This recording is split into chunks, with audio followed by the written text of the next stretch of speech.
A paz do Senhor Jesus, meu querido irmão, minha querida irmã, Deus seja glorificado e exaltado na sua vida.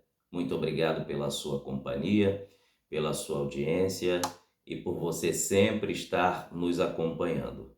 Eu sou o pastor Márcio Gomes, esse é o meu canal de pregações da Palavra de Deus e estudos bíblicos, tá bom?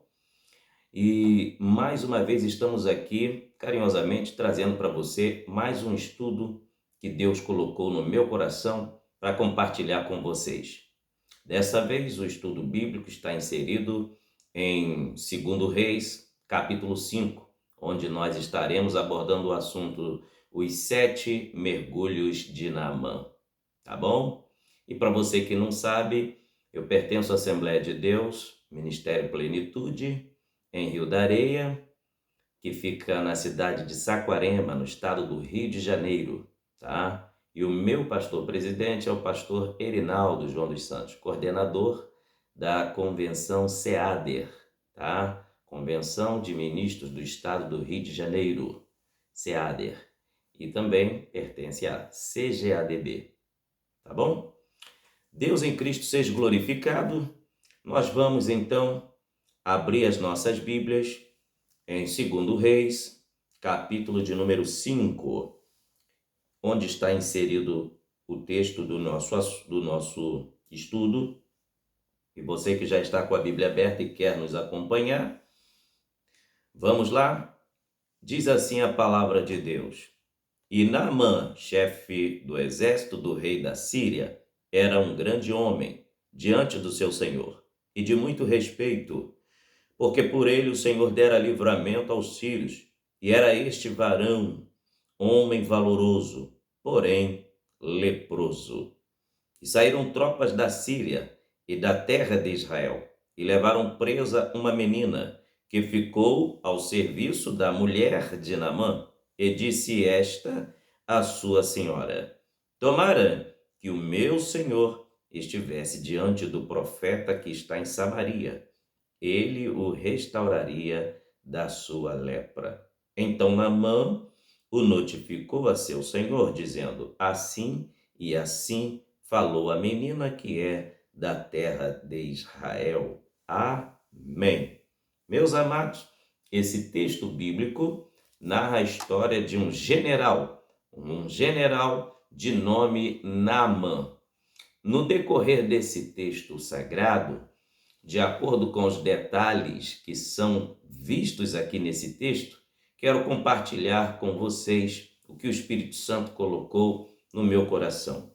Volte seus olhos para o versículo de número 1, que aqui vai trazer a biografia de quem era Naamã. Naamã era comandante do exército da Síria, ministro do alto escalão do governo da Síria, cuja capital da Síria era Damasco. A Síria havia atacado Israel várias vezes, pelo menos em 3 referências bíblicas eu marquei aqui para passar para você que gosta de conferir. A primeira referência está em 1 Reis, capítulo 11, versículo 25.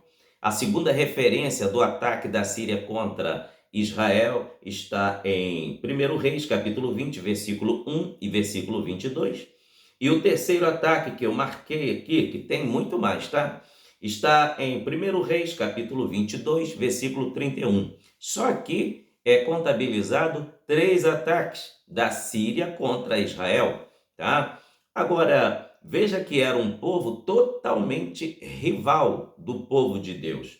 A Síria era a nação mais poderosa daquela época, que exercia domínio sobre todos os povos. A Síria chegou a ser capital mundial, porque o rei, Ben-Hadad II, ele tinha sede de sangue, sede de guerra, era um homem sanguinário e conquistou muitos povos.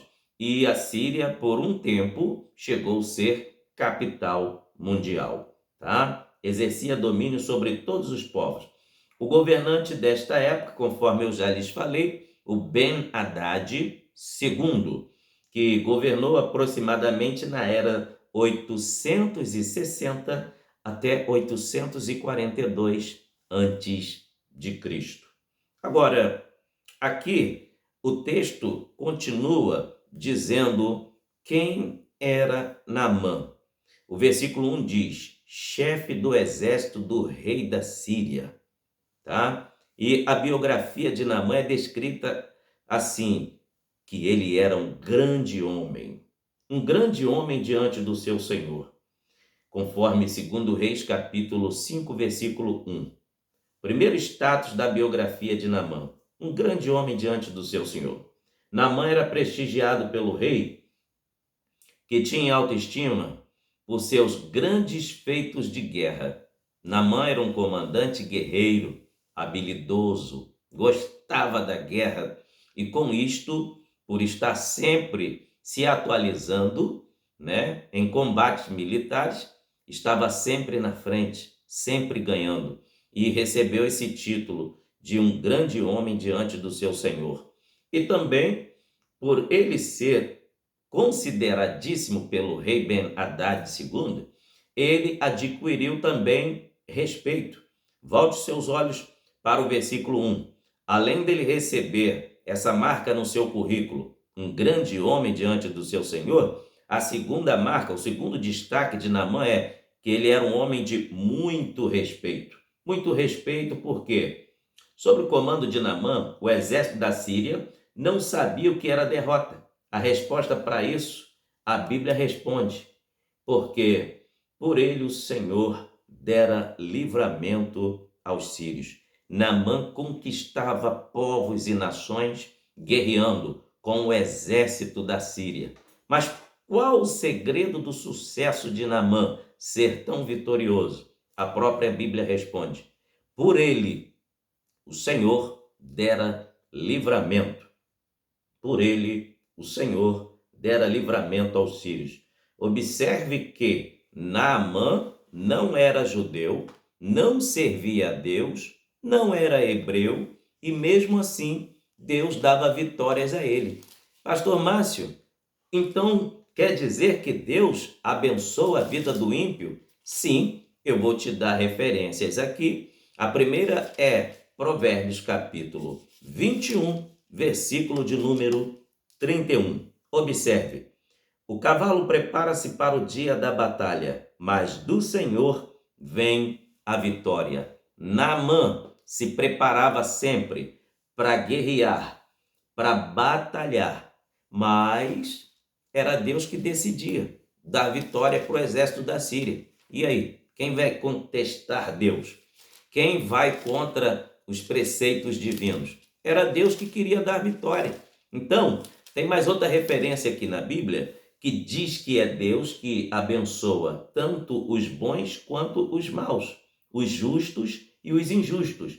Abra sua Bíblia, Mateus 5 e o versículo 45 diz que Deus faz que o sol se levante sobre os maus e bons e a chuva desça sobre os justos e os injustos. Então, está respondida a resposta. Deus dava vitória a Naamã porque ele queria. Amém? Então, por ele o Senhor dera livramento. Qual a outra parte tocante do currículo de Naamã? Olha, por ele o Senhor dera livramento aos sírios, e era este varão valoroso. Outra marca aqui, tá? Do currículo de Naamã, homem valoroso. Por que ele é destacado aqui como homem valoroso? Porque nunca foi abatido em combate de guerras. O exército sempre era poupado da morte e o seu rei o tinha em grande estima, porque não perdia um soldado sequer. Os soldados podiam até ficar feridos na batalha, o que é normal. Em um combate, soldados se ferirem, mas morrerem não era considerado normal. O certo era o exército que saísse para a batalha, todos voltassem vivos, pelo menos a maioria. E isto Naamã conseguia sempre. Sempre que ia para a batalha, voltava com o exército intacto, vivo. Então, o rei o considerava valoroso e o tinha em grande estima. Naamã se tornou um homem valoroso, não somente para o rei da Síria, mas também para toda a nação. Naamã, ele era a segunda pessoa de Ben-Hadad II. Naamã, quando Ben-Hadad II saía do país, ia viajar, quem ficava de destaque como comandante do país era Naamã, o primeiro general do exército da Síria. Agora, depois de eu discorrer o currículo de Naamã com várias qualificações, existe aqui algo destacado no final do currículo de Naamã, porém leproso. Esta palavra porém aqui é um divisor de águas, porque ele tinha um currículo impecável, mas no final do currículo estava aqui o divisor de águas que diz para nós que a coisa não ia muito bem, apesar de toda a titularidade que ele disponibilizava. Porém, leproso.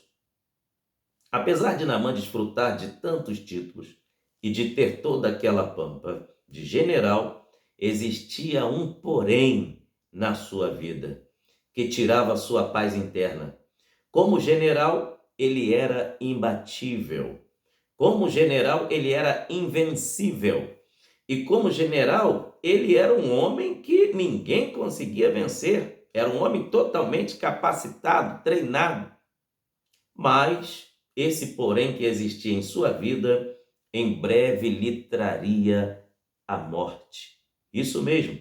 A doença em que Naamã, estava cometido, não reconhecia sua farda de general.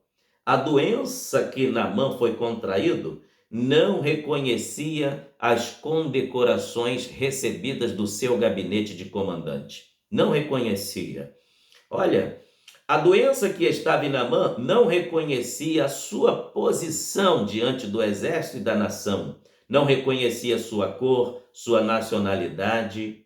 O porém da vida de Naamã significa que ele possuía todos os bens que ele bem queria, mas sempre lhe faltando algo.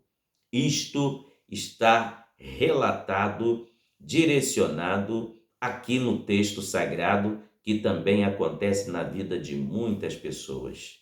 São cercados de bens, vários títulos, têm carros, casas, empresas, dinheiro no banco, mas tem um porém em sua vida.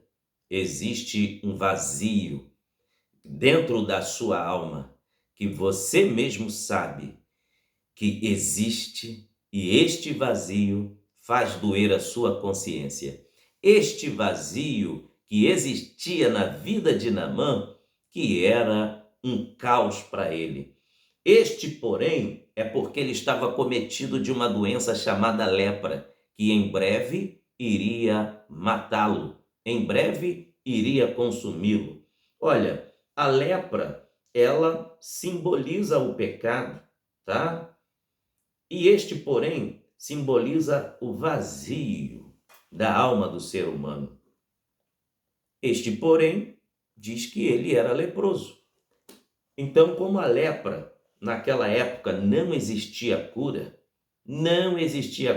era equivalente ao câncer nos dias de hoje, tá? Porque até hoje não descobriram a cura para o câncer. Fazem tratamentos, mas a cura real não encontraram.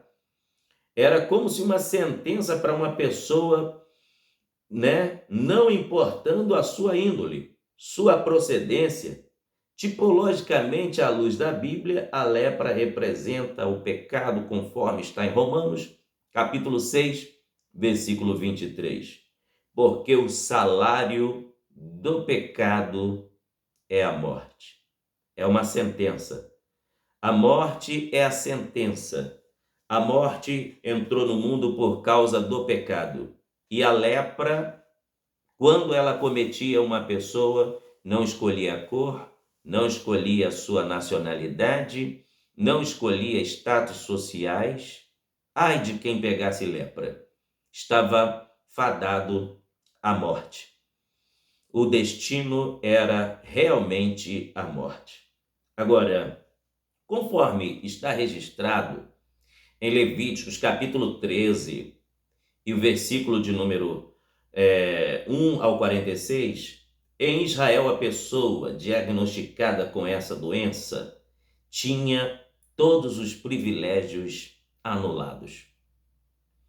A pessoa que era contagiada de lepra, no Antigo Testamento, você pode ler Levíticos capítulo 13 inteirinho e também leia Levíticos capítulo 14. Vai tratar expositivamente deste assunto, minuciosamente.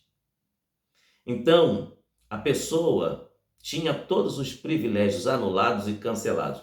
Praticamente, o CPF da pessoa era cancelado. Era considerado uma morta, ainda estando em vida. Por quê? A pessoa perdia tudo.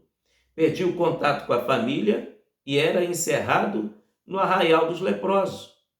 O exame para constatar a lepra, um dos meios que o sacerdote usava e por onde começava, está registrado em Levíticos, capítulo 13, versículo 42.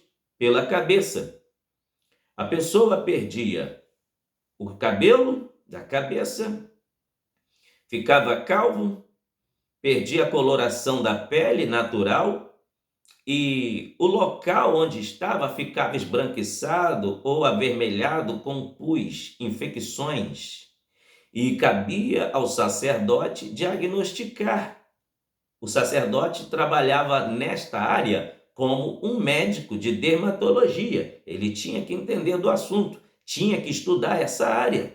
Então, para que toda a tribo não fosse contaminada, existia um local chamado quarentena, um local chamado arraial dos leprosos. Isso mesmo. Então, começava o exame pela cabeça. Por que pela cabeça? O interessante é que a lepra é o símbolo do pecado. E a Bíblia diz que o pecado, ele começa com os pensamentos. Se a pessoa pôr em prática o que ele pensou, não cortar logo esses pensamentos, aí vai dar à luz, vai conceber o pecado. É por isso que quando Deus nos olha, ele não olha a aparência, não vê primeiro a sua roupa, não vê primeiro a cor da sua pele. Ele não olha primeiro o estereótipo, ele olha primeiro o interior.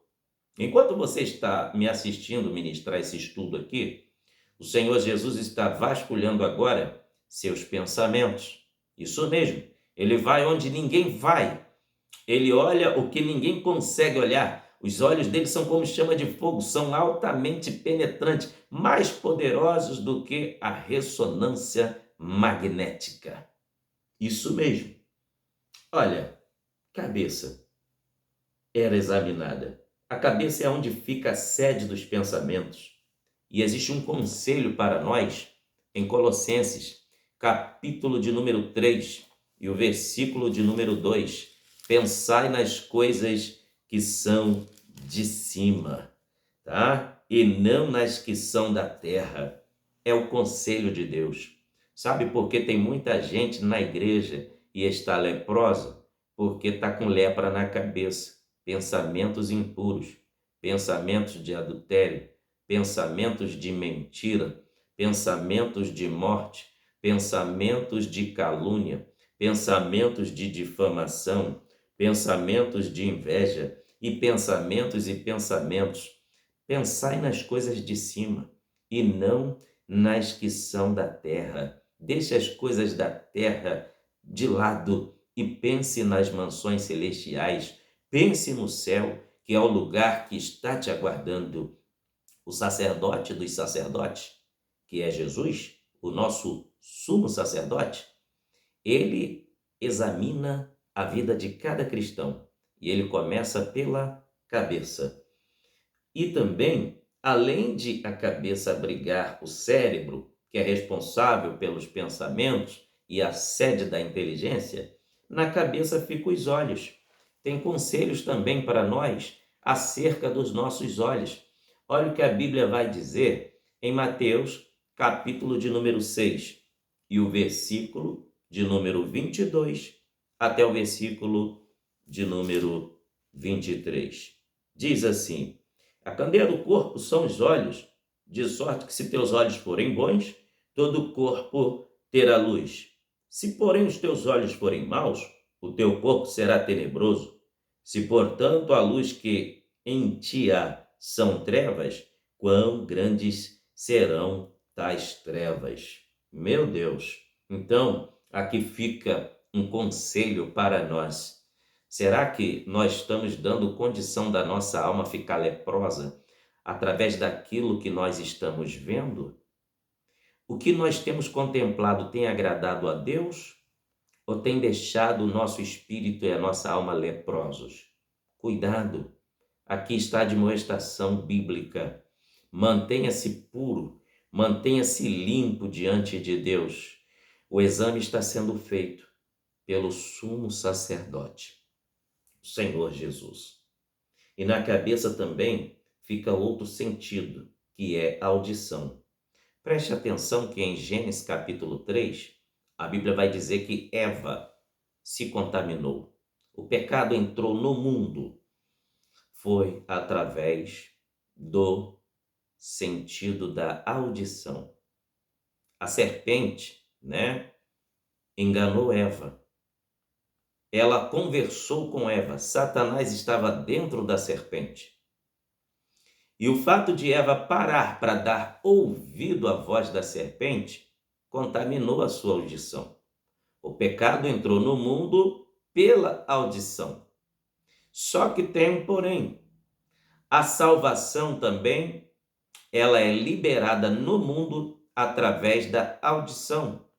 A Bíblia diz: a fé vem e é pelo ouvir a palavra de Deus. Isso mesmo, a fé vem e vem pelo ouvir a palavra de Deus. E Paulo, em 2 Coríntios, capítulo 11, e o versículo de número 2, ele demonstra uma preocupação com a igreja. Olha como ele vai dizer aqui: porque estou zeloso de vós com zelo de Deus, porque vos tenho preparado para vos apresentar como uma virgem pura a um marido, a saber, a Cristo. Agora volte seus olhos para versículo 3. Estou lendo 2 Coríntios 11, agora o versículo 3. Mas temo que assim como a serpente enganou Eva com a sua astúcia, assim também sejam alguns de sorte corrompidos vossos sentidos, e se apartem da simplicidade que há em Cristo. Eva era simples, Eva era inocente, mas por um instante que ela se afastou de Adão, porque a ordem para não tocar no fruto da árvore da ciência do bem e do mal estava com Adão. E a serpente sabia disso, Satanás sabia disso. E por ele ver Eva um pouco distante de Adão, aproveitou o momento da distância, o distanciamento, e galanteou os ouvidos de Eva. E Eva deu ouvido à voz da serpente, caiu no laço da mentira e então pegou do fruto e comeu. Agora, deixa eu lhe dizer algo. A igreja vai ser arrebatada também pela audição. Se você ler aqui, 1 Tessalonicenses, capítulo de número 4, versículo de número 16, diz assim: porque o mesmo Senhor descerá do céu com alarido e com voz de arcanjo e com a trombeta de Deus, e os que morreram em Cristo ressuscitarão primeiro. Depois nós, os que ficarmos vivos, seremos arrebatados juntamente com eles nas nuvens, a encontrar o Senhor nos ares, e assim estaremos sempre com o Senhor. 1 Tessalonicenses, capítulo 4, 16 e 17. Glória a Deus. Então, muito cuidado com a sua audição, para não ficar leproso, porque quem tiver ouvido leproso não vai ouvir o toque da trombeta, não vai ouvir Jesus chamando pelo nome, não vai ouvir a orquestra celestial no dia do arrebatamento. Que possamos estar atentos, porque o exame está sendo feito, o diagnóstico está sendo lavrado no exame pelo doutor Jesus e nosso sumo sacerdote. Agora, na cabeça também fica o nariz, responsável pelo olfato. É dito na Bíblia, em Levíticos 21, versículo 18, que quem possuísse deformidade no nariz não podia ser sacerdote. Quem possuísse deformidade no nariz não podia ser sacerdote. Por quê? Porque o sacerdote deveria identificar o ambiente em que ele estava. O que é que Deus colocou em nossas glândulas nasais? O poder de detectar o ambiente em que estamos, se está limpo ou se está poluído, se está sujo ou se está agradável. Deus colocou o olfato em nós, essas glândulas, nas nossas vias respiratórias. O que é a função das nossas vias nasais? Esses sensores que faz a gente sentir o cheiro bom e o cheiro ruim. É para você identificar daquilo que você pode ficar perto e que você tem que se distanciar.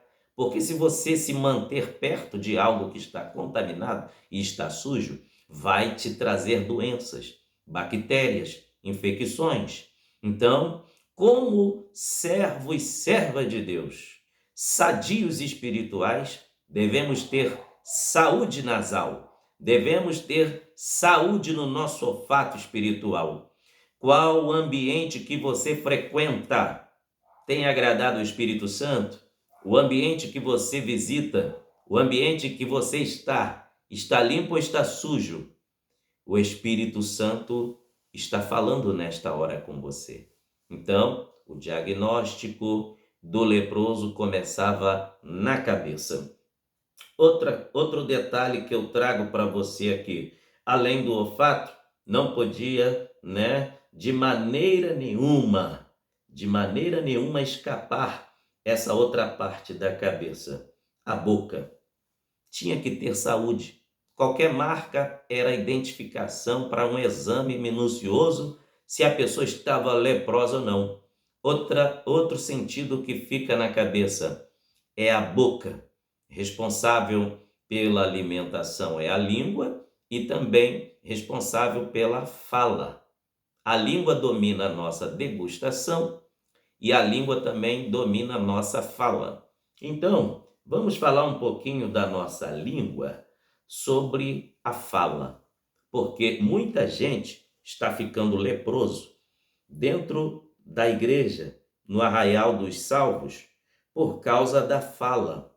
Mas há um conselho em Colossenses, capítulo de número 4, para mim e para você nesta hora. Olha o que diz a Bíblia. A vossa palavra seja sempre agradável, temperada com sal, para que saibais como convém responder a cada um. Então, meus irmãos, muita gente está leproso dentro da igreja porque a língua não é convertida. Fala mal da própria família, fala mal do seu pastor, fala mal da igreja, fala mal dos crentes da igreja dele, e Deus não tem compromisso com quem tem língua leprosa. Olha só o que diz também em Tiago, capítulo 3, do versículo 5 ao 6. Olha o que a Bíblia vai falar sobre a língua. Assim também a língua é um pequeno membro e gloria-se de grandes coisas. Vede quão grande bosque um pequeno fogo incendeia. A língua também é um fogo, como um mundo de iniquidade. A língua está posta entre os nossos membros e contamina todo o corpo, e inflama o curso da natureza, e é inflamada pelo inferno. Quando eu disse de língua leprosa, é porque a Bíblia dá respaldo para dizer: quem vive caluniando o pastor, quem vive caluniando o evangelista, quem vive caluniando missionários, missionárias, diácono, diaconisa, quem vive falando mal da igreja, dos membros da igreja, até dos seus, da própria família, não é usado pelo Espírito Santo, não. A Bíblia diz que a língua do leproso é inflamada pelo inferno. Isso mesmo, pelo inferno. Porque a Bíblia diz que a função de Satanás é caluniar. Ele é difamador, ele é caluniador. Então, cuidado, o diagnóstico começa pela cabeça e a boca faz parte da cabeça. Agora, Mateus capítulo 5, versículo 37, ainda vai falar sobre a língua, no poder da fala. Olha o que Jesus disse em Mateus 5, 37. Seja, porém, o vosso falar, sim, sim, não, não, porque o que passa disso é de procedência maligna. Se você fizer um trato com alguém, cumpra a sua promessa. Não marque nada que você não vá cumprir. Porque se você falar que vai fazer algo e não comparecer ou não fizer, infelizmente, não estarás dando testemunho de cristão. Comprou? Pague. Você assumiu um compromisso? Honre, mas mantenha a sua palavra, porque Deus honra aquele que honra a verdade. Agora, aquele que vive na mentira não é filho de Deus. A Bíblia diz, seja o vosso falar sim, sim, não, não, porque o que passa disso é de procedência maligna. Agora, a língua também é responsável pelo nosso paladar. Do que você tem se alimentado? Muitas pessoas têm ficado leprosas espiritualmente porque têm comido coisa podre, têm comido coisa imunda, está desejoso de comer o que não é para comer, porque está afastado da presença de Deus. A Bíblia diz no Evangelho de Lucas que o filho pródigo, porque estava longe da casa do pai, desejou comer bolotas que os porcos comiam. Tem gente assim, que está num chiqueiro espiritual, num chiqueiro, e está desejando somente comer coisas imundas, coisas podres. É a ausência do Espírito Santo. Paladar de leproso só pede coisa podre. Paladar de leproso só pede coisa imunda. Paladar de quem está afastado da casa de Deus só pede para comer o que não presta.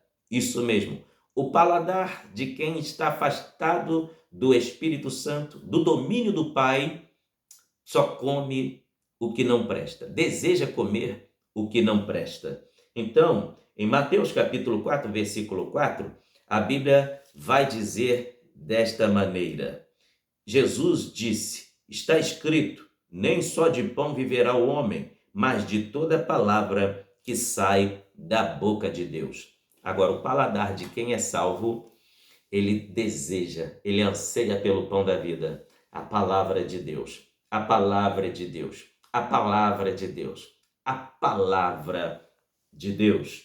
Glória a Deus. E qual é o sabor da palavra de Deus que a gente sente na alma? Abra a sua Bíblia aí, Salmo 119, verso 103, diz assim: ó, quão doces são as tuas palavras ao meu paladar, mais doces do que o mel à minha boca. A palavra de Deus é maravilhosa. Aleluia. Glória a Deus. A palavra de Deus é maravilhosa. Agora, como eu lhes falei, que o diagnóstico começava pela cabeça e depois as vestes do leproso. Confira aí Levíticos 13 e Levíticos 14. As vestes do leproso eram diagnosticadas, eram revisadas pelo sacerdote. Se no tecido, nas entrelinhas do tecido tivesse fungo, era para queimar aquela roupa. Sabia que tem gente que está na igreja, mas usa roupa de leproso? Usa roupa infectada de lepra?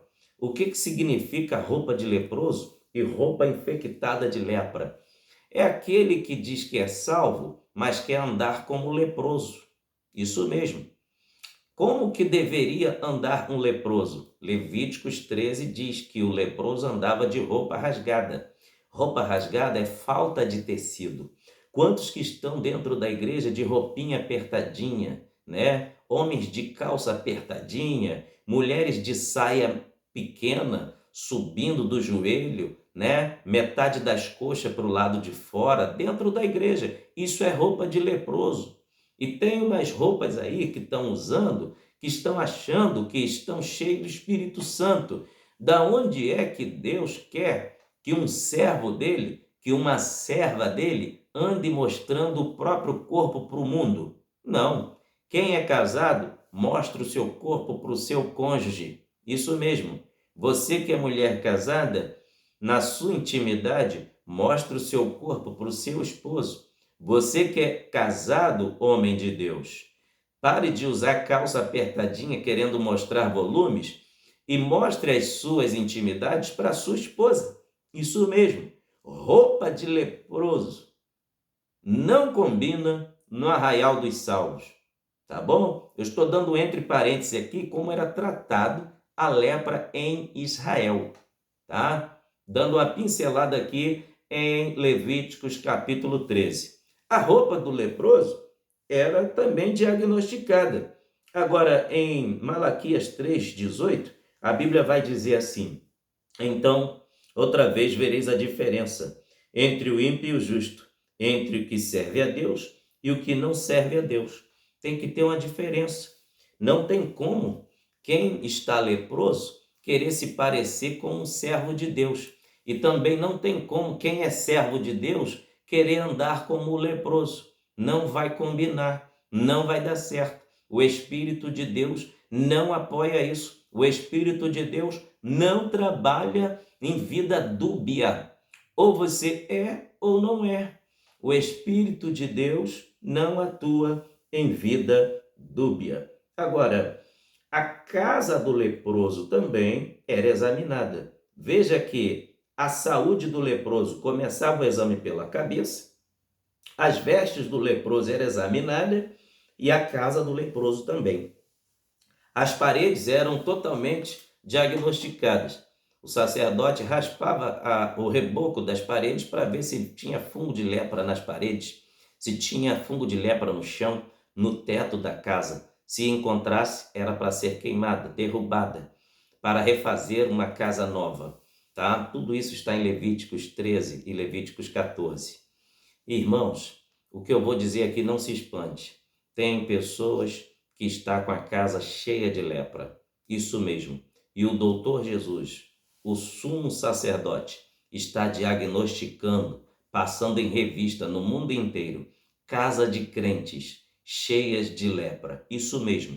Pessoas que vê tudo o que aparece na internet, tudo que aparece na televisão, filmes pornográficos, vídeos pornográficos, é gente falando da vida do outro, é canal de fuxico gospel, canal que vai falar mal de pastor, é canal que está falando mal da vida alheia. Tudo isso é lepra. Não deixe entrar dentro da sua casa. Outra coisa, não permita que seus filhos peguem lepra espiritual. Corte isso da sua casa. Não deixe que algumas programações que vai afetar a vida espiritual da sua família tenha liberdade dentro da sua casa. Não, porque casa de crente é lugar de saúde espiritual. Não deixe sua casa ficar leprosa, para a glória do nome do Senhor Jesus. Agora, tem outro detalhe também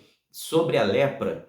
No capítulo 14 de Levíticos vai dizer que o sacerdote, ele usava um instrumento perfurante para examinar o leproso, para ver se a ampola da pele, se a inchação era lepra ou não. Ele tinha que diagnosticar desta maneira. Usava um instrumento perfurante para ver se a pessoa diagnosticada com aquela doença estava realmente com lepra.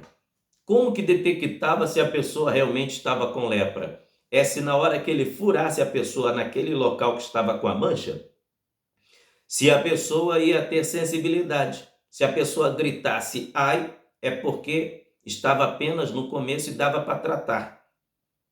Agora, Se realmente era lepra antiga e profunda, ele ia perfurar, perfurar, perfurar, e a pessoa de maneira nenhuma sentiria a sensibilidade daquela agulha lhe furando. Sabe? Não existe, não existe instrumento mais perfurante do que a palavra de Deus que o Espírito Santo usa para poder convencer quem está fora do projeto de Deus. Quem está leproso é curado pelo poder da palavra de Deus, se estiver, aleluia, sensível à voz do Espírito Santo. Olha o que diz Hebreus 4:12. Porque a palavra de Deus é viva, é eficaz e mais penetrante do que qualquer espada de dois gumes, e penetra até a divisão da alma e do espírito, e das juntas e medulas, e é apta para discernir os pensamentos e intenções do coração. Quando é que então é diagnosticado que uma pessoa está leprosa? É quando ela perde a sensibilidade de ouvir a palavra de Deus. Nenhum hino mais te faz chorar, nenhum versículo da palavra de Deus balança a sua estrutura mais, nenhuma pregação te comove mais, nenhum estudo bíblico te comove mais. Quando isso acontece, é porque a pessoa está leprosa espiritualmente, está insensível à voz do Espírito Santo. Mas quando a pessoa está sensível à voz do Espírito Santo, glórias seja dada ao nome do Senhor Jesus. A pessoa é sensível, a palavra lhe toca no profundo da alma, vai no âmago do seu ser interior e você chora, e você sente alegria. Sabe por quê? Uma coisa acontece quando a pessoa está viva espiritualmente e lê a palavra de Deus. Olha o que diz aqui a Bíblia, no Salmo de número 39. Olha o que acontece com quem lê a Bíblia. Salmo 39, verso 3. Incendeu-se dentro de mim o meu coração, enquanto eu meditava, se acendeu um fogo. O salmista escreveu que quando ele meditava na palavra, incendiou um fogo dentro da alma dele. Irmãos, quem não está leproso sente poder de Deus através da palavra, porque o Espírito Santo lhe enche, o Espírito Santo lhe sacode. Glória seja dada ao nome do Senhor.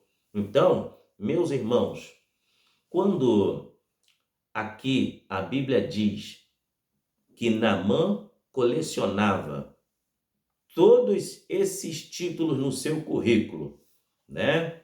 Quais são os títulos que Naamã colecionava? Era chefe do exército, um grande homem diante do seu senhor. Ele era um homem de muito respeito, e por ele o Senhor dera livramento aos sírios. Era um homem valoroso.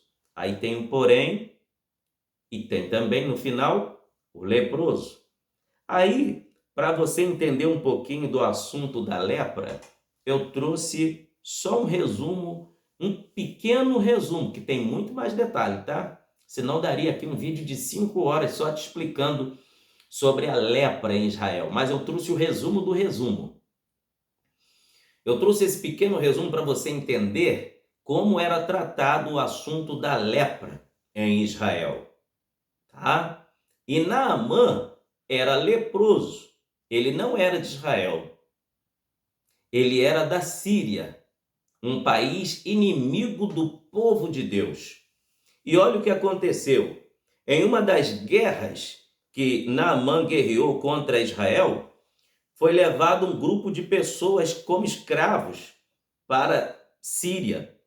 E ali escolheram, né, entre os que foram, aquela menina que foi levada como escrava, retirada à força da sua família, foi retirada do carinho da mãe, do carinho do pai, dos seus irmãos, e foi levada para a Síria, porque houve um combate entre Israel e a Síria. E quando aquela menina foi separada para trabalhar para a mulher de Naamã, os anos se passaram, o tempo se passou, e quando Naamã chegava em casa, tirava a farda de general, quem estava dentro de casa via e sabia o que estava acontecendo. Mas do lado de fora, a farda escondia a lepra. Agora, dentro de casa, quem estava dentro de casa sabia. Não tinha como esconder, porque a lepra tem um odor fétido e a lepra também muda a coloração da pele. A Bíblia diz que a lepra estava num local, estava começando ainda a se espalhar. Tanto é que quando ele para à frente da porta da casa do profeta, ele chega a dizer: pensei que ele passaria a mão no local. Então significa que a lepra estava no começo. E quando aquela menina observa, mesmo tendo tido motivos de sobra para não gostar de Naamã, não gostar da sua senhora, guardar ódio e mágoa, ela não fez isso. Deus tem seus propósitos. Deus permitiu aquela menina ser levada para a Síria naquela situação, para o nome dele ser glorificado e salvar um estrangeiro. Aleluia! Aquela menina adoradora de Deus, longe dos seus pais, longe do amor da sua família, longe da sua nação, ela dá testemunho do seu Deus dentro da casa de Naamã. Ela chama a sua patroa e diz: quem dera que o meu Senhor estivesse lá na minha nação. Lá tem um homem de Deus. Ele oraria ao Senhor e ele o restauraria da sua lepra. Ah, meus irmãos, quando a esposa de Naamã ficou sabendo que tinha jeito para o problema de Naamã, agora veja que Naamã ficou entusiasmado. Ele pediu então ajuda, do rei, porque a sua esposa lhe contou que a sua empregada acabou de falar para ela, que em Israel tinha um homem que iria orar e ele ficaria restaurado da lepra. Aquilo criou fé, entrou fé dentro do coração de Naamã. Irmãos, pregue a palavra, ensine a palavra, ministre a palavra, estude a palavra, porque Deus trabalha na vida de quem se envolve com a palavra. Aleluia! Naamã, então, como general, precisava estar com saúde, porque ele era uma pessoa importante para aquele reino. Depois do rei, ele era a pessoa mais importante naquele reino.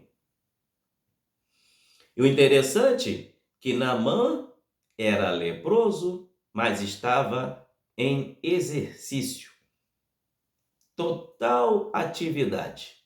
Ele era general do exército da Síria. Mas por que, pastor Márcio, se você falou a lei acerca do leproso, que tinha que ficar de quarentena, não podia ficar no meio dos sadios em Israel, por que Naamã estava leproso e continuava como general? Deixa eu te dizer, Naamã não era de Israel, Naamã era da Síria. A Síria não tem nada a ver com Israel. Quem era de Israel não podia ter lepra e não podia comandar nada tendo lepra, não podia ficar no meio dos sadios com lepra. Era algo altamente repugnante e tratado por Deus como um assunto muito sério. Agora, por que Naamã então estava na direção do exército da Síria? Porque a Síria não era povo de Deus. A Síria não era o Israel de Deus. É isso mesmo. Tem muita gente aí de farda, tem muita gente aí com a lepra escondida debaixo dos tecidos, mas porque não é parte do Israel de Deus. Não faz parte do Israel de Deus. Tem até posição de grande destaque, mas não é Israel de Deus. Porque quem era do Israel de Deus, mesmo sendo do alto escalão, se ficasse leproso, seria imediatamente levado para o arraial dos impuros, porque leproso era tratado como leproso em Israel. Lembre do rei Uzias? Entrou no santuário, no lugar que não era para ele entrar, ofereceu sacrifício, ficou leproso, a testa dele brotou lepra. E os sacerdotes logo diagnosticaram e falaram: ó, aqui não é seu lugar. Não lhe compete oferecer sacrifício. Ele teimou e ofereceu. Deus permitiu a lepra sair na testa dele e ele foi encerrado no arraial dos leprosos. Mesmo sendo rei em Israel, foi para o arraial dos leprosos. Miriam, lá em Números, se você observar, ela falou mal de Moisés junto com Arão. A Bíblia diz que Miriam ficou leprosa. Por quê? A lepra começou em Miriam através da língua. Começou a falar mal de Moisés. Quando eu falei no início sobre língua leprosa, é de gente que vive para falar mal dos outros. E por causa disto, Miriam ficou encerrada no arraial uma semana e Israel estava a caminho de Canaã, atravessando o deserto. E durante uma semana, Israel teve que ficar parado, esperando pela restauração de Miriam, que estava no arraial. Enquanto Miriam não ficou curada, Israel não saiu do lugar. Pare de andar com leproso. Não fique com leproso, porque sua vida pode travar. Sua vida pode parar. Então, que Deus tenha misericórdia das nossas vidas. Que Deus tenha grande misericórdia da sua e da minha vida. Não ande com leproso. Não ande com quem vive para falar mal de pastor. E olha que Miriam era irmã consanguínea de Moisés. Tinha o mesmo DNA. Não poupou nem o irmão e começou a falar mal do irmão, ter inveja do irmão. Não ande do lado de quem tem inveja dos outros. Sua vida vai atrasar. Ande do lado de quem é cheio do Espírito de Deus. Oh, glória a Deus. Aleluia. Então, meus irmãos, Naamã pede ao rei para que pudesse ir à Síria, da Síria para Israel. O rei então permitiu. O rei permitiu. O ímpio Naamã, ao ir até o rei Ben-Hadad II, ele dá testemunho de que reconhecia o poder de uma autoridade. Se você olhar com calma e clareza o texto que eu estou lendo de 2 Reis, capítulo 5, Naamã, ele era comandante do exército. E por que ele foi pedir ao rei? Porque o rei estava acima dele. Ele sabia e entendia de autoridade. Mesmo não sendo de Israel, ele entendia o que é autoridade. Ele pediu permissão ao rei para poder ir, para receber a cura em Israel. O rei permitiu. Quando você vê aqui no capítulo de número 5 de 2 Reis, capítulo 5, olha o que diz. Então disse o rei da Síria, vai. O rei liberou. Olha o que Paulo vai escrever em Romanos, capítulo 13, versículo 1.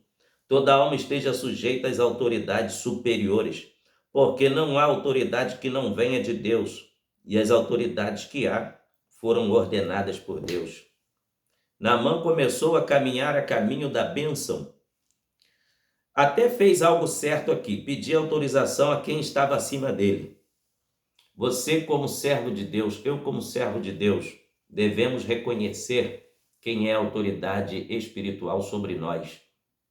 Até na vida material, quem é a autoridade sobre nós. Não existe autoridade que não seja constituída por Deus. Muita gente deixa de perder a bênção porque desconhece o que é a autoridade. Não sabe reconhecer o que é a autoridade. E Naamã, reconhecendo como ele era general, ele trabalhava com isso. Ele era a autoridade da Síria, depois do rei. Todos tinham que bater continência para ele. Então ele sabia, entendia muito bem de autoridade. Mas quantos também que entendem de autoridade, mas não reconhece quem é a autoridade? Fica aqui uma admoestação bíblica para mim e para você. Quer que os caminhos se abram, quer que a bênção de Deus chegue até a sua vida, reconheça quem é a autoridade e está acima de você.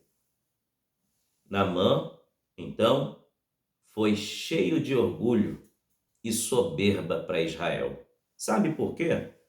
Quando o rei ficou sabendo que lá em Israel tinha um homem de Deus que podia orar e Naamã ser curado da lepra, ele, ao invés de escrever a carta para o profeta, não, ele fez errado. Escreve uma carta, Ben-Hadad escreve a carta com o próprio punho para o rei de Israel e não escreveu para Eliseu, o profeta. Aí, por que o rei manda a carta para o rei? É porque Naamã era general. E o rei Ben-Hadad, o rei da Síria, queria que Naamã recebesse honras diplomáticas no palácio e fosse curado lá dentro do palácio de Israel. Mas só que o problema de Naamã não era com o rei. Quem ia resolver o problema de Naamã era o profeta, o homem de Deus. E sem nada de bajulação, sem nada de tapete vermelho, sem nada de honraria militar, sem nada de honras e reuniões diplomáticas, nada disso. Seria em algo simples, mas o rei queria que fosse do jeito dele. Mandou Naamã para Israel com aquela carta. E quando Naamã chega em Israel com aquela carta, trouxe tumulto e desespero para o palácio real. Agora, quando Naamã pega aquela carta, se enche de soberba e vai para Israel, mas antes de ir para Israel, o que ele fez? A Bíblia diz que ele levou 10 mudas de vestes. Para que isso? 10 mudas de vestes. Ele se incomodava demais com a aparência. Ele não queria mostrar para ninguém que tinha lepra debaixo daqueles tecidos. Obviamente, no decorrer do dia, o sol escaldante durante a viagem, naquelas charretes, ele iria ficar suado.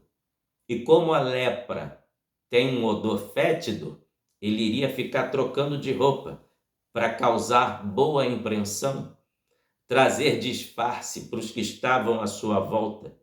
Mas chega uma hora que nem o disfarce dá jeito. Deus faz a máscara cair.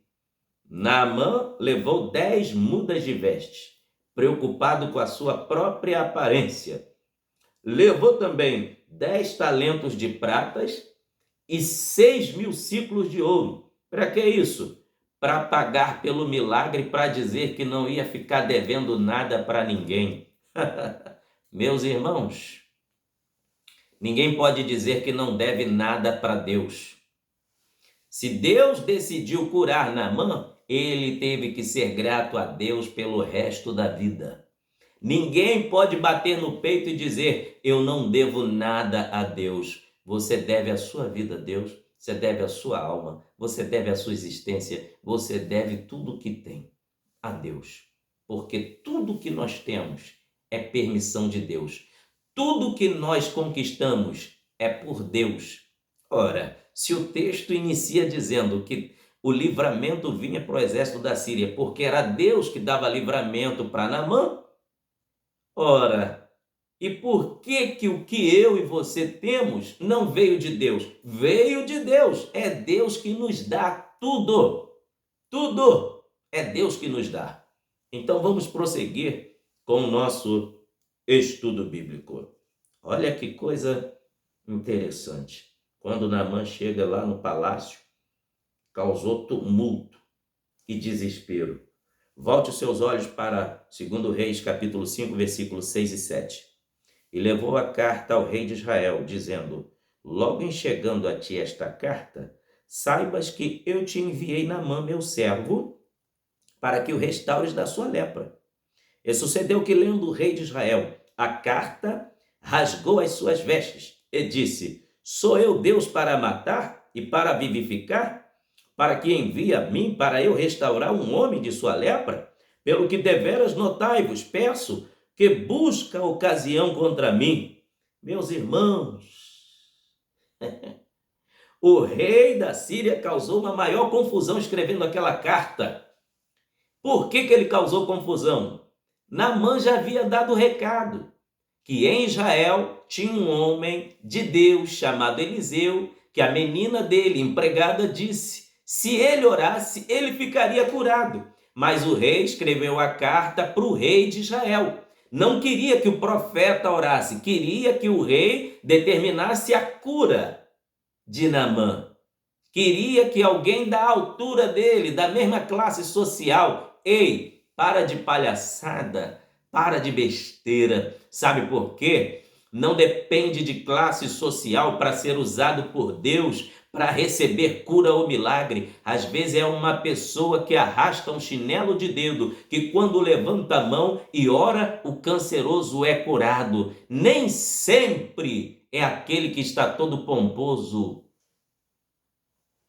A pampa, muitas das vezes, não quer dizer nada. A aparência não quer dizer nada. Mas também eu não estou aqui fazendo jus, para o esmauzelamento. Claro que como homens e mulheres de Deus, nós representamos um governo real de Deus aqui na terra.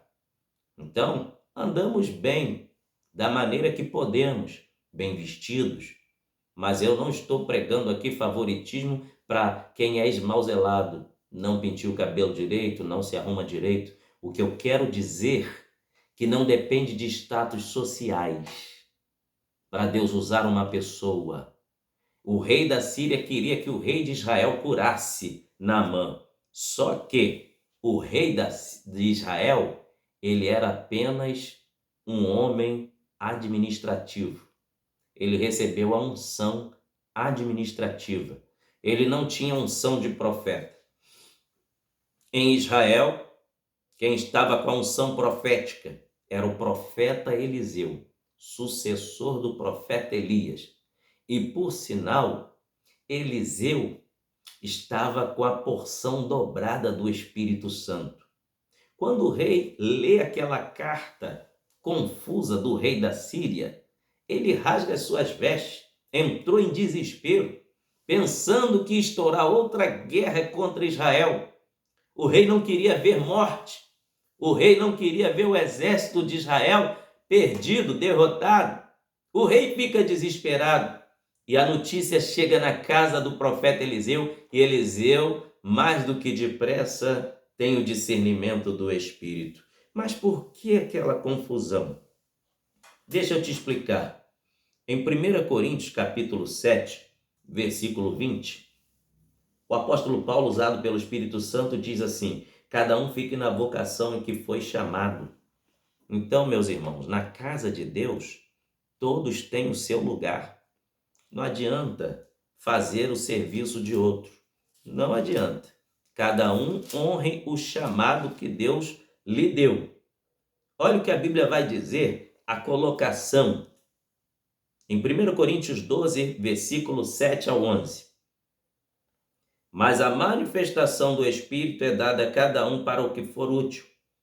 Porque a um pelo Espírito é dada a palavra da sabedoria, e a outro pelo mesmo Espírito a palavra da ciência, e a outro pelo mesmo Espírito a fé, e a outro pelo mesmo Espírito os dons de curar, e a outro a operação de maravilhas, e a outro a profecia, e a outro o dom de discernir os espíritos, e a outro variedade de línguas, e a outra interpretação das línguas, mas um só é o mesmo Espírito, opera todas essas coisas, repartindo particularmente a cada um como quer. Ninguém pode bater no peito e dizer, eu tenho esse dom porque eu escolhi. Não, você é usado porque o Espírito Santo quer.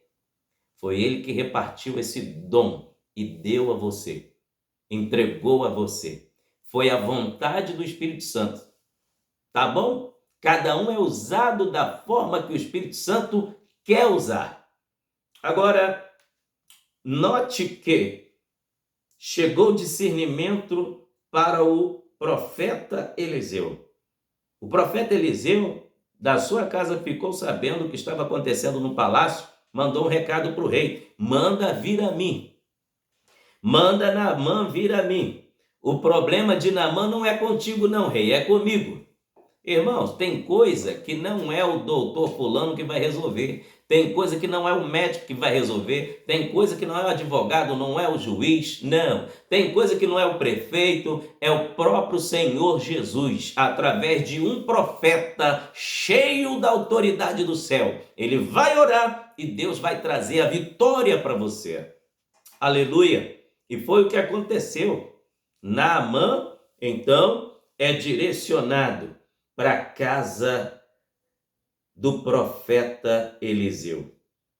Aí quando Naamã chega na porta da casa de Eliseu, lá no portão do quintal, a Bíblia diz que do quintal mesmo, de lá, o profeta Eliseu nem saiu de dentro de casa, mandou um mensageiro ir até Naamã e disse: vai, lava-te no Jordão 7 vezes. Naamã queria reconhecimento no lugar errado, irmãos. Naamã foi buscar reconhecimento no lugar errado. Ele foi à casa do profeta esperando entrar na casa do profeta e ser recebido com honras na casa do profeta. Naamã era um homem acostumado com muita continência, muita bajulação, porque ele era general e achou que na casa do profeta ele iria ser bajulado. Mas só que Naamã não estava na Síria, ele estava em Israel. Irmãos, uma coisa é estar na Síria, outra coisa é estar em Israel. Uma linguagem espiritual para que você entenda. Na casa de Deus a coisa é diferente do que acontece no mundo. Quem está na casa de Deus, a coisa é séria, é diferente. O homem não pode aparecer, o egocentrismo não pode aparecer, títulos não pode aparecer. Na casa de Deus o que prevalece é a palavra de Deus. E Naamã fez conforme Deus mandou, liberou a palavra profética. Vai, desce, lava-te no Jordão 7 vezes. Aleluia. Olha só, meus irmãos, ele queria tratamento diplomático dentro da casa de Eliseu, só que ele estava em Israel, e em Israel leproso tinha que ter tratamento de leproso. Em Israel, leproso tinha que ter tratamento de leproso. Não tinha como. Levíticos capítulo 13, versículo 14, a Bíblia diz Levítico capítulo 13, capítulo 14.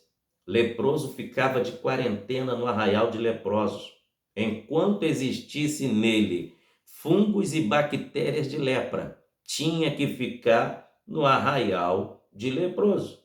E o destino dos leprosos era o arraial até ser curado. A carruagem de Naamã, a farda de general de Naamã, não foi motivo para conquistar o coração do profeta Eliseu. Para apenas uma entrada e recepção de honra, com bajulação dentro da sua casa.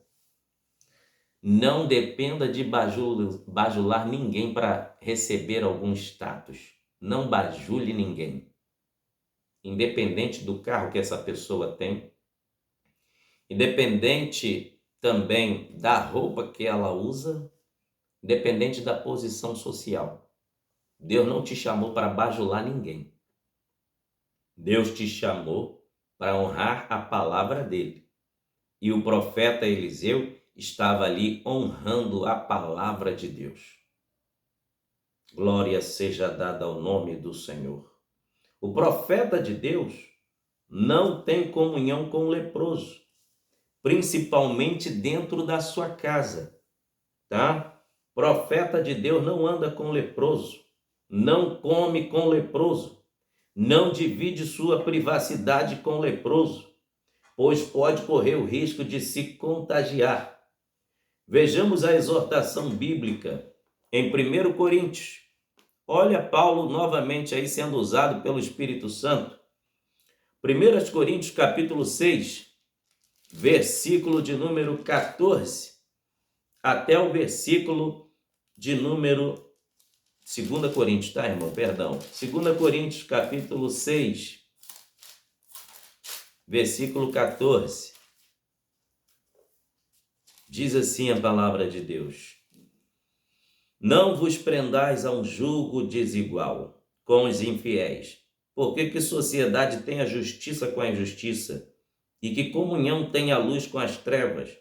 E que concórdia há entre Cristo e Belial? Ou que parte tem o fiel com o infiel? E que consenso tem o templo de Deus com os ídolos? Porque vós sois o templo do Deus vivente. Como disse Deus, nele habitarei e entre eles andarei, e eu serei o seu Deus, e eles serão o meu povo. Pelo que saí do meio deles, apartai-vos, diz o Senhor, e não toqueis nada imundo, e eu vos receberei. E eu serei para vós pai, e vós sereis para mim filhos e filhas, diz o Senhor, o Todo-Poderoso. Leproso tem que ter tratamento de leproso. Profeta de Deus não anda com leproso. Sai do meio deles. Não tenha comunhão com infiel. Não tenha comunhão com quem é leproso. Vai te contaminar. A ordem do Senhor é esta: com quem você tem andado, com quem você tem, comungado a sua intimidade, a sua comunhão, quem tem participado da sua comunhão com Deus. Cuidado com quem tu anda, com quem tu bebes, comes, com quem você coloca dentro da tua casa. A ordem de Deus foi esta: Eliseu liberou somente uma palavra através do mensageiro. Segundo Reis 5:10, vai, lava-te 7 vezes e a tua carne te tornará e ficarás purificado. Aleluia. Agora veja a decepção de Naamã em 2 Reis 5, do 11 ao 12. Porém Naamã muito se indignou e se foi dizendo: eis que eu dizia comigo, certamente ele sairá, por-se-á em pé, invocará o nome do Senhor seu Deus e passará sua mão sobre o lugar e restaurará o leproso. Naamã queria que as coisas fossem do jeito dele. Olha como inicia o versículo. Diz que ele ficou muito indignado e foi para ir embora. Ele estava indo embora. Olha os pensamentos dele. Eu dizia comigo, certamente ele vai fazer assim, assim, assim, assim, tudo premeditado. Só que Deus não trabalha do jeito que o homem faz. Deus não trabalha do jeito que o homem fica premeditando. Senão Deus não é Deus. E Naamã queria que as coisas fossem do jeito dele. E para Deus trazer o milagre tem que ser do jeito dele e não do nosso. Você que está à espera de um milagre, vai acontecer do jeito de Deus e não do seu jeito. É do jeito de Deus. Aleluia.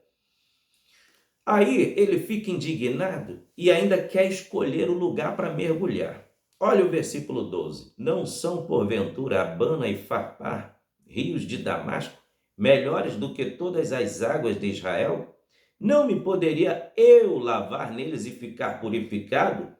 E voltou-se e foi-se com indignação. Estava indo embora. Ele estava indo embora. Só que a Bíblia fala, irmãos, em Provérbios, capítulo 16 e o versículo 18, sobre a soberba. Olha o que a Bíblia vai falar. Como é triste a vida da pessoa que é vazia do Espírito Santo, né? Só tem coisa ruim. Assim Naamã agia porque ele era vazio de Deus. Provérbios 16 e versículo 18, olha o que a Bíblia vai nos dizer. A soberba precede a ruína, e a altivez do espírito precede a queda. Meus irmãos, a Bíblia fala contra o orgulho e contra a soberba. Mas quando a gente olha 2 Reis 5,13, a história não termina assim. Deus dá mais uma chance para Naamã. Volte seus olhos para o versículo 13. Os servos de Naamã lhe dão um conselho. Olha só. Então chegaram-se a ele os seus servos e lhe falaram e disseram: Meu pai, se o profeta te disser alguma grande coisa, porventura não a faria? Quanto mais dizendo-te ele: lava-te e ficarás purificado. Naamã estava esperando algo grande demais para ele fazer. Estava esperando uma coisa difícil, enquanto que Deus pediu para ele fazer algo tão fácil. Tão fácil. Vai e mergulha. Ele achou que deveria fazer algo como subterfugicamente, muito difícil. Deus não pede nada além do que você possa fazer para o nome dele ser glorificado. Naamã pensou que Deus queria curar ele e usar vários meios, vários artifícios. Deus não é Deus de artifícios, ele é Deus de coisas simples. A bênção está na obediência. Como os seus servos insistiram, ele deu crédito aos seus servos. Então desceu e mergulhou. Naamã ouviu e obedeceu após muita insistência. Está em 2 Reis, capítulo 5, versículo 14, a parte A. Então desceu e mergulhou. E eu encerro esse estudo aqui agora falando sobre os 7 mergulhos de Naamã. O significado dos 7 mergulhos. Vamos lá. Naamã mergulhou. Deu o primeiro mergulho. Quando ele dá os 7 mergulhos, no primeiro mergulho, o primeiro mergulho está significado na renúncia. Por quê? Naamã, para ser curado daquela lepra, deveria renunciar ao orgulho, renunciar à soberba, renunciar ao eu, renunciar tudo aquilo que estava entranhado dentro dele de maligno. O Senhor Jesus disse em Lucas 9:23, se alguém quiser vir após mim, negue-se a si mesmo, tome a sua cruz e siga-me. Ou Naamã mergulharia no Jordão e não ficaria leproso, ou ele não mergulharia e morreria leproso. A decisão era dele. Ou mergulha e sai curado, ou não mergulha e continua leproso, até morrer.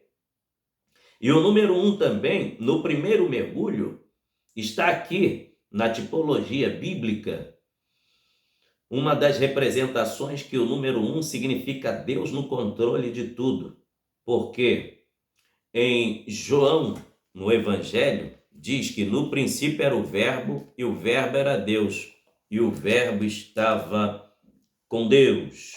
Agora, volte os seus olhos para o versículo 3. E todas as coisas foram feitas por ele, e sem ele nada do que foi feito se fez. Tudo depende de Deus. No primeiro mergulho, Naamã tinha que entender que ele dependia de Deus. Ou Deus faz, ou ele morre. Ou Deus ia fazer, ou ele iria morrer.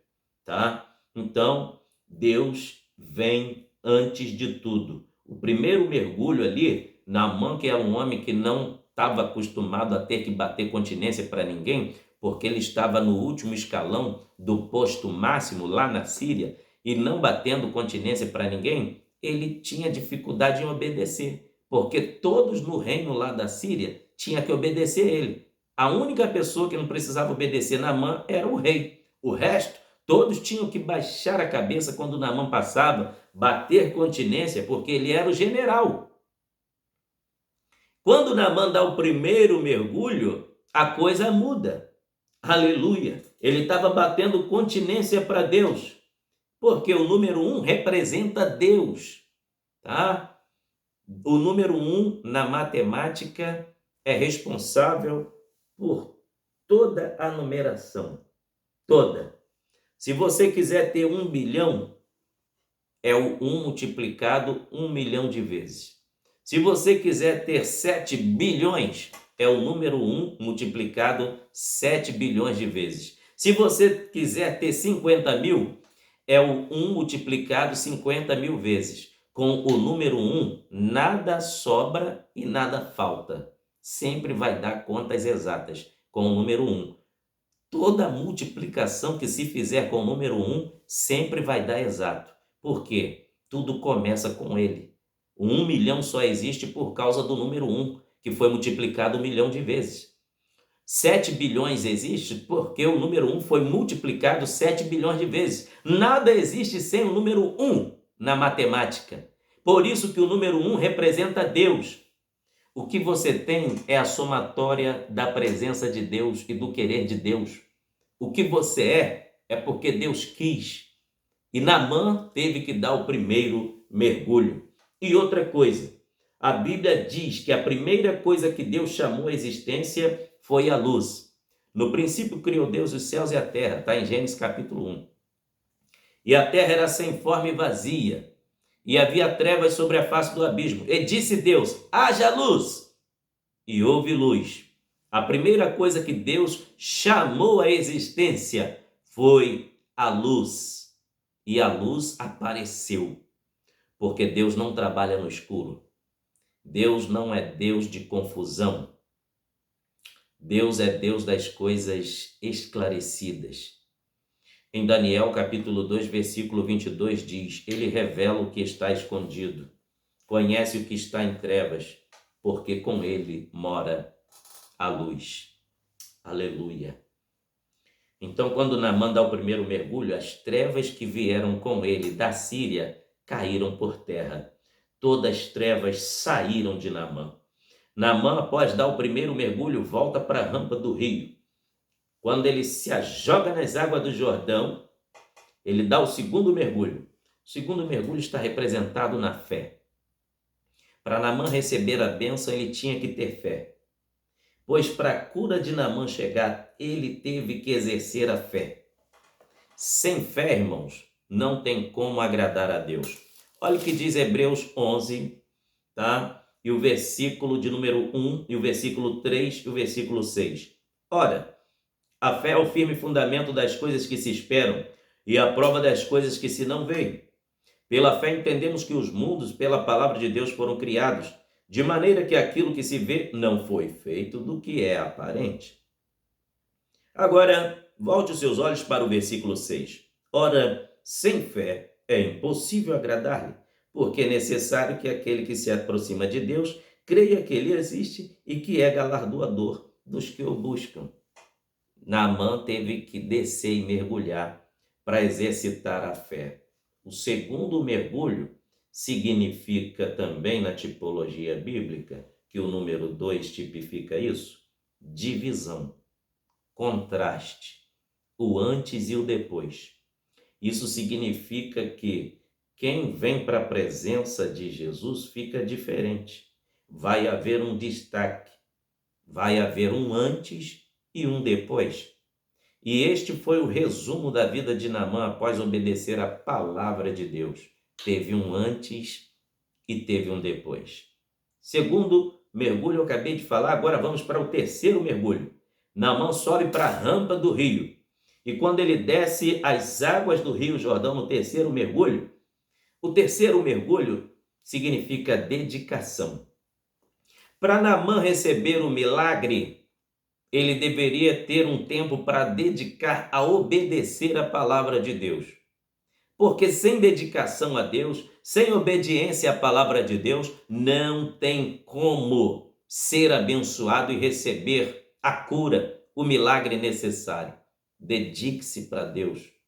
Olha, o texto diz que, possivelmente tendo gasto recursos para ficar curado, com certeza Naamã, ao levar 10 talentos de prata e 6.000 siclos de ouro, seria um modo de recompensa pela cura. Ele estava disposto a oferecer um preço alto pela cura. Só que tem um porém.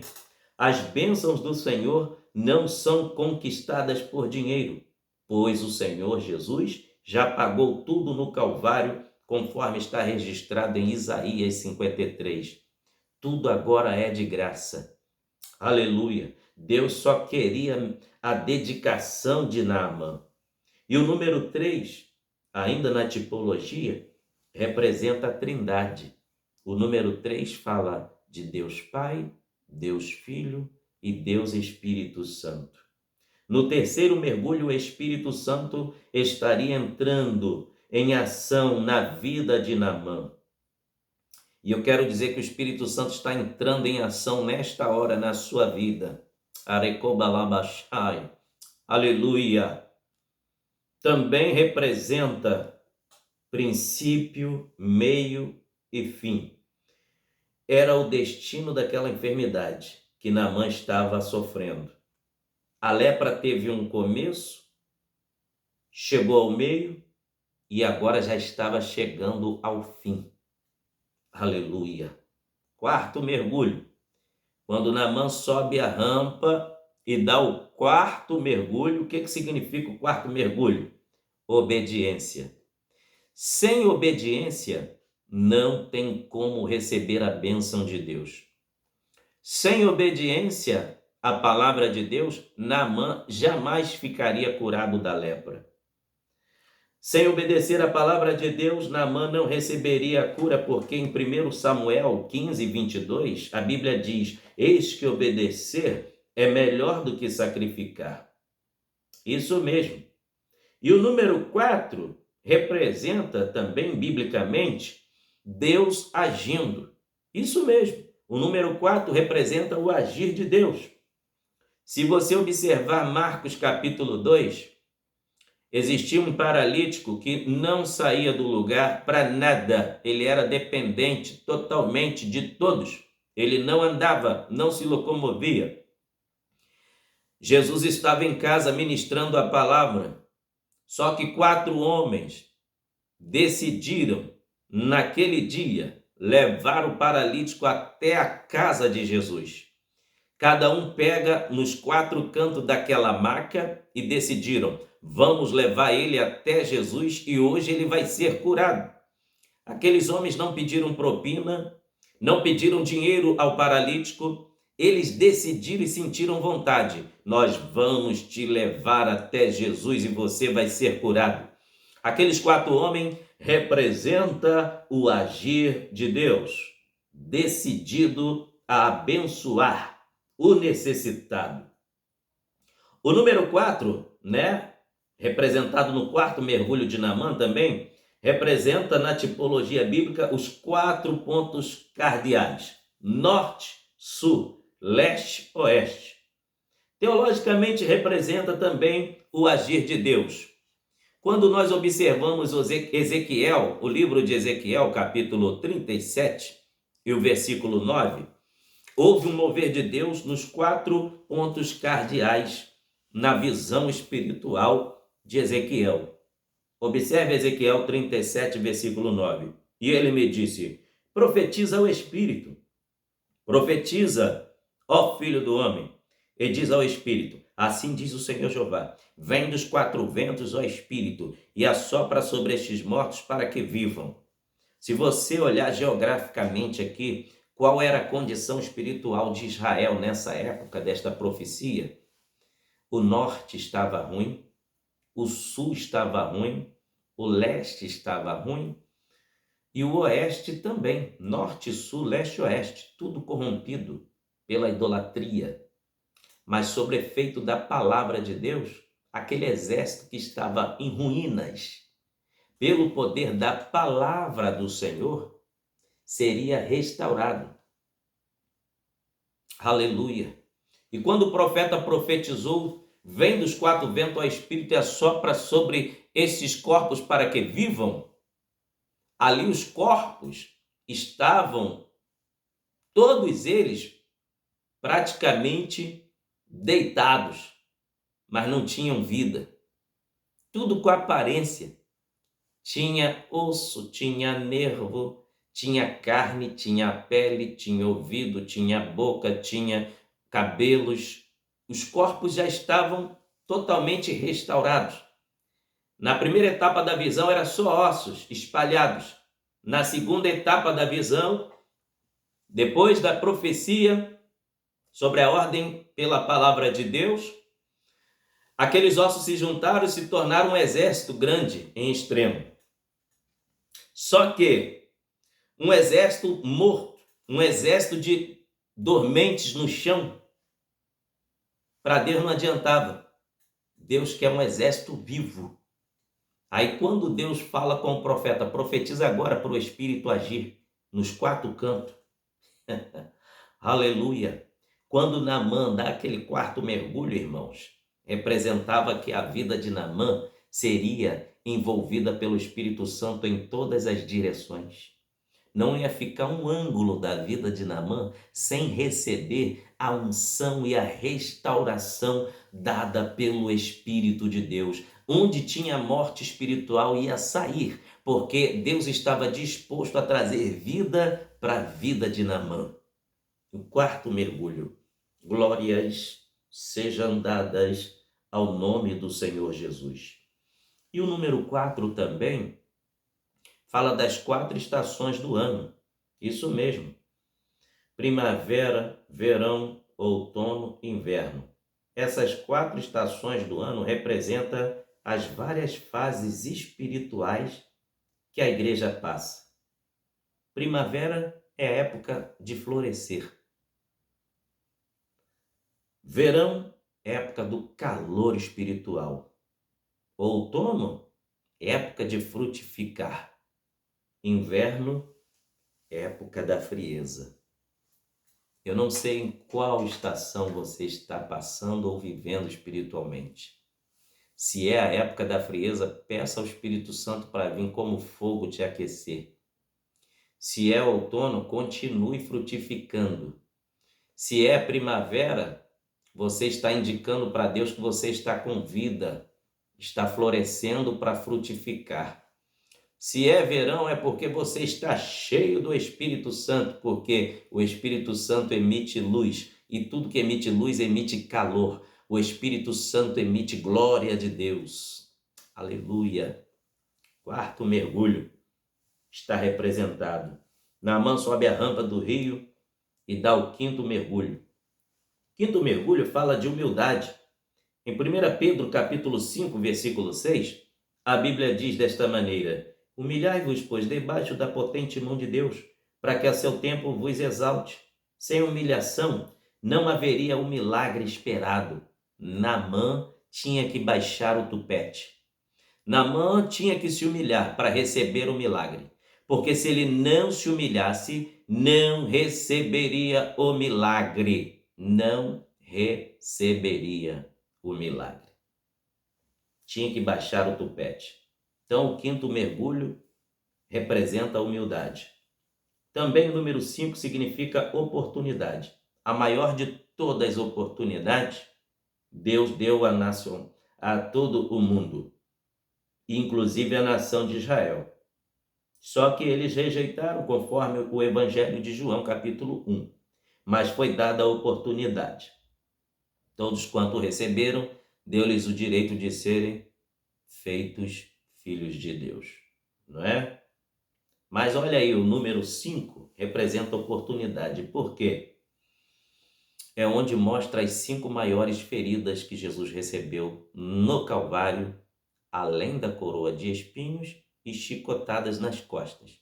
Quais são essas 5 grandes feridas? Os 2 cravos nas mãos, os 2 cravos nos pés e uma lança que os transpassou ao seu lado. Saiu água e sangue. Essas grandes 5 feridas está relacionado à vitória da igreja. Glória a Deus. Então, no quinto mergulho, Deus estava dando a maior oportunidade na mão de receber a bênção do Senhor. Sexto mergulho significa compromisso. Para Naamã receber a bênção do Senhor, ele deveria ter um compromisso com Deus e com a sua palavra. Isso mesmo. Para que Naamã recebesse a cura era necessário um compromisso com o Senhor Deus de Israel. Em Miqueias capítulo 2, versículo 10 está escrito: levantai-vos e andai, porque não será aqui o vosso descanso. Em Filipenses capítulo 3, versículo 13 e 14 está escrito: esquecendo-me das coisas que atrás ficam e avançando para as que estão diante de mim, prossigo para o alvo, pelo prêmio da soberana vocação de Deus em Cristo Jesus. Conforme a tipologia bíblica, o número 6 representa também criação, pois o mundo foi criado em 6 dias e o homem no 6º dia. Quando Naamã dá o 6º mergulho, Deus estava criando ali uma nova pele. Deus estaria trazendo uma pele nova para Naamã. Estava criando carne nova em Naamã. Deus estava trazendo a vitória por causa da obediência de Naamã. O 6º mergulho significa compromisso e o número 6 fala de criação. E o 7º mergulho? Quando Naamã sobe a rampa do rio, dá o 7º mergulho, o céu entra em festa, porque além da cura de Naamã chegar, chega a salvação. Olha o que significa o 7º mergulho: perdão e paz. Naamã recebeu a paz e o perdão no 7º mergulho, pois ele não conhecia o Deus de Israel. Nem toda a prata, nem todo o ouro traria a real felicidade para Naamã. Sem este 7º mergulho em obediência à palavra do Senhor, Naamã não receberia a bênção. Na tipologia bíblica, o número 7 significa perfeição, pois no 7º dia, quando Deus acabara de criar todas as coisas, ele descansou. Sendo assim, o número 7, além de significar perfeição, também significa descanso. Quando Naamã dá o 7º mergulho, ele recebe descanso. Descanso daquele sofrimento, descanso daquela dor. Ele recebe a cura da lepra. A Bíblia diz que quando ele sobe a rampa do rio, a sua carne estava limpa, tão limpa, e se tornou tão limpa como a pele de um bebê recém-nascido, como a pele de uma criança. Aleluia! Glória a Deus! Naamã pôde receber descanso do sofrimento. Mas no final desse estudo agora, eu quero dizer que o maior descanso que um ser humano pode receber, de todos os descansos, é o que Jesus oferece em Mateus capítulo 11, versículo 28 até o versículo de número 30. Olha o que diz a Bíblia: vinde a mim, todos que estáis cansados e oprimidos, e eu vos aliviarei. Tomai sobre vós o meu jugo, e aprendei de mim, que sou manso e humilde de coração, e encontrareis descanso para vossas almas, porque o meu jugo é suave e o meu fardo é leve. Em Marcos capítulo 8, versículo 36, Jesus diz: pois que adianta o homem ganhar o mundo inteiro e perder a sua alma? Não adianta ter prata, ter ouro, posições, destaque, poder, se não tiver o principal, que é Jesus. Então, o Senhor Jesus, além de curar também aquela mulher em Marcos 5,34, que estava com fluxo de sangue, ele curou e disse: vá em paz, a tua fé te salvou. Jesus deu cura e deu paz para aquela mulher. E eu finalizo dizendo que foi lindo a obra de Deus na vida de Naamã. Ele mergulhou, e quando ele voltou ao homem de Deus, ele confessou que nunca mais iria se dobrar diante do Deus da Síria, e que ele agora pertencia ao Deus de Israel. Glória seja dada ao nome do Senhor. Eu encerro esse estudo bíblico aqui e peço ao bondoso e poderoso Espírito Santo que abençoe a sua casa, abençoe sua vida, sua família, seu ministério, onde esse vídeo chegar, em qualquer nação que ele chegar, em qualquer casa que ele chegar, que o Espírito de Deus traga uma grande bênção sobre todos que estiverem assistindo, que haja salvação, que haja multiplicação da unção, que haja edificação espiritual. e que haja também multiplicação de bênçãos na sua saúde, na sua vida financeira, no seu casamento, na vida dos seus filhos, na vida da sua esposa, na vida do seu esposo, que a sua casa seja um celeiro de bênçãos para a glória de Deus, em nome de Jesus. Deus em Cristo vos abençoe. Você que ao assistir esse estudo, que ainda não é evangélico, aceite a Jesus como Salvador, procure uma igreja evangélica mais próxima da sua casa e diga ao pastor dessa igreja que você decidiu entregar sua vida ao Senhor Jesus, assistindo ao vídeo aqui com o humilde servo do Senhor, o pastor Márcio. Ao assistir o vídeo, você tomou a decisão de entregar sua vida para o Senhor Jesus. Deus te abençoe.